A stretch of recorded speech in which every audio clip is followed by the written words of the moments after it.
Compact Advanced, Student's Book, by Peter May, published by Cambridge University Press and Cambridge English Language Assessment, 2014. This recording is copyright. CD 1. Unit 4, Speaking Part 4, Exercises 2 and 3. For young people, what are the advantages and disadvantages of being financially independent from their parents? The way I see it is that achieving financial independence is an essential step in becoming an adult. For one thing, it enables you to set up your own home and run your own life. And I think that makes you act more responsibly when you realize just how difficult it can be to make ends meet. Though that, of course, can also be a big disadvantage if you're not good at limiting your spending, because then you might end up not being able to pay your bills, and that can lead to all sorts of problems. Do you agree?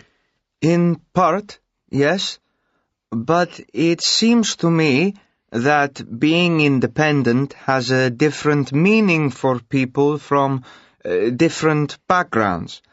The point is, if your family are poor, they can't support you if things go wrong, and you can end up living on the street, whereas richer people know their parents will always bail them out.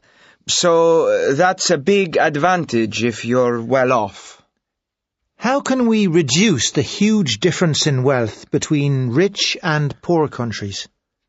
To my mind, the obvious solution is for richer countries to increase the amount of aid they give, which at present is only a tiny fraction of their national income, and not just make promises for the future. They must actually do it, now and every year. My own view on this is that aid alone isn't enough, however much is given. It's clear that too much of it disappears into the pockets of corrupt officials. It's far better in the long term to increase investment and trade so that poorer countries can develop their own industries. Where aid is necessary, for instance, to improve children's health, it's best done by specialist international charities like Oxfam, rather than by governments. Both are important, in my opinion. Yes, I agree. But I think we need to consider how we can make state aid more effective before we start talking about increasing it. Some people say money can't buy you happiness. How far do you agree with this? Oh, definitely.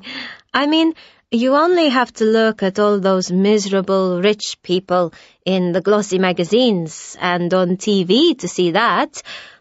There are much better ways of becoming happy than getting rich, like having lots of good friends, doing a worthwhile job, having interesting hobbies, and so on.